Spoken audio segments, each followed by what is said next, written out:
Madam madam আপনি কুলি রাখবেন না, আপনার মাল সামানে সব বাসায় পৌঁছাই দেবো ম্যাডাম। না ভাই, আমার কুলি লাগবে না, আমার গাড়ি আছে তো। মণিমা তুই? কি উল্টো পাল্টা কথা বলছেন? কে আপনার মা? আপনি আমাকে মা বলছেন কেন? মণিমা আমি তোর বাবা, তুই আমাকে চিনতে পারছিস না? হ্যাঁ আমি তোর বাবা। বাবা? আপনি কেন আমার বাবা হতে যাবেন, আর আমি কেন আপনার মেয়ে হতে যাব? আপনার মতো কুলি কখনোই আমার বাবা হতে পারে না। ও হ্যাঁ, মনে পড়েছে, আপনি তো আশরাফ চৌধুরী। আপনার তো অনেক টাকা পয়সা আছে, টাকা পয়সার অনেক অহংকার আপনার, কিন্তু আপনার এই অবস্থা কেন? হ্যাঁ আমি অনেক টাকা পয়সার মালিক ছিলাম, তো এখন আর আমার কিছুই নাই রে মণি। খবরদার, আপনার ওই মুখে একবার আমার নাম উচ্চারণ করবেন না।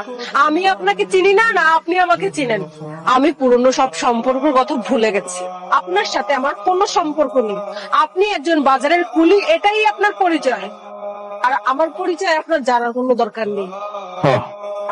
আমি বাজারে খুলি ম্যাডাম, আপনার খুলি লাগবে না, আপনার মাল সামানা খুব যত্ন সহকারে আপনার বাসায় পৌঁছাই দেবো। আচ্ছা ঠিক আছে, আপনি যদি আমার বাজারের সব ব্যাগ নিয়ে যেতে চান, তাহলে আমার গাড়ির পিছ পিছ আপনাকে দৌড়ে যেতে হবে। পারবেন? হ্যাঁ পারো। আমার আমার সংসার চালানোর জন্য আমি সব পারো। হ্যাঁ সব পারো। ঠিক আছে।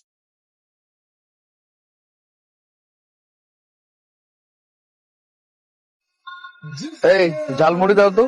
দিতাছি। কয় টাকার ভাইজান? কয় টাকার ঝালমুড়ি দিব? তোর এত বড় সাহস, সামান্য ঝালমুড়ি বিক্রেতা হয়ে আমাকে ভাইজান বলে কথা বলছিস? না না, মানে আমি ওইরকম কিছু বলতে চাইনি। আপনারা আমার চেনা চেনা লাগতেছে। হ্যাঁ চেনা চেনা তো লাগারই কথা। আমি খেলে একটা কথাই কইতে চাইতেছি যে আপনি কি আমার বড় বোনের স্বামী সাগর? না না না না, আপনি মনে হয় কোথাও ভুল করছেন। আর আমি তো চাষা ভুষা মানুষ। এখন আমার পরিচয় দিতে খুব ভালো লাগছে, তাই না? একটা সময় আমি বারবার বলেছিলাম আমার পরিচয় দেওয়ার জন্য তোরা উঠে পড়ে লাগবে, তাই তো হয়েছে নাকি? আল্লাহ সেই সুযোগটা আমাকে দিয়েছে।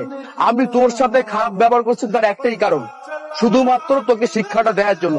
আমি তোদের মতো অহংকারী না যে আমার টাকা পয়সা হয়েছে আমি অহংকার করছি, এমন কোনো কিছু না। শুধুমাত্র শিক্ষা দেওয়ার জন্য কাজটা করেছি। হাঁপাইতেছো কেন? না অনেকখানি দৌড়াইছি তো, তাই একটু ক্লান্তি লাগতেছে। দৌড়াইয়া গেছি মানে? তুমি দৌড়াইছো কেন? কতজন হাঁটায় নাই, আবার কতজন আছে গাড়ির পিছিয়ে পিছিয়ে দৌড়ায় দৌড়ায় নেয়। কে কে কইছে তোমারে গাড়ির পিছে দৌড়াইতে? তোমার বড় মেয়ে মনি।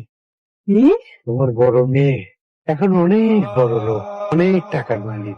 তার গাড়ির পিছিয়ে দৌড়ায় দৌড়াই তো তার বাজার দিয়ে এলাম তার বাড়িতে। তোমার বড় মেয়ে এখন অনেক বড় বাড়ির মালিক, 5 তলা বিল্ডিং এর মালিক। বাড়িটা কোন জায়গায়? কোন জায়গায় কর না একটু। এক মেয়ের জামার ঋণ পরিশোধ করবার জন্য যে বাড়িটা বিক্রি করে দিয়েছিলাম, সেই বাড়িটা কেটে গেছে জানো? তোমার বড় মেয়ে মনি আর তার জামাই।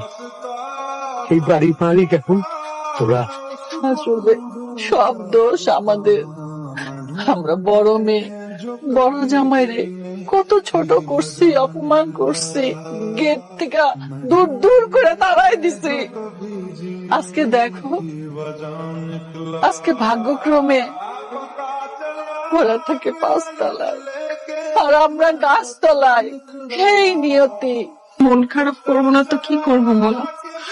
আজকে বাবা যেভাবে গাড়ির পিছনে পিছনে দৌড়াচ্ছিল, আমার না খুব কষ্ট হচ্ছিল। আমি সহ্য করতে পারছিলাম না নিজের বাবার এই অবস্থা দেখে, কিন্তু তারপরেও নিজের মনকে শক্ত করে রেখেছি। তুমি কার জন্য মন খারাপ করছো? তুমি কার জন্য কান্না করছো? তুমি কি সবকিছু ভুলে গেছো? আমার মনে আছে একটা সময় ছিল আমি যখন তোমাদের বাড়িতে আসতাম কত না অপমান হয়েছে, কত না কথা শুনেছি। আমি কান্না করছি প্রতিটা মুহূর্ত এই বাড়িতে। আমার মনে আছে আমি যখন গেটটা পার হই আমার সেসব দিনের কথা মনে পড়ে।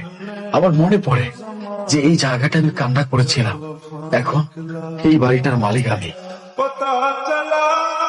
10 টাকা আলি, 10 টাকা আলি লেবু, ধনিয়া পাতা 5 টাকা মুঠা, পাঁচ শাক আছে ভাই, কেউ নেবেন নি?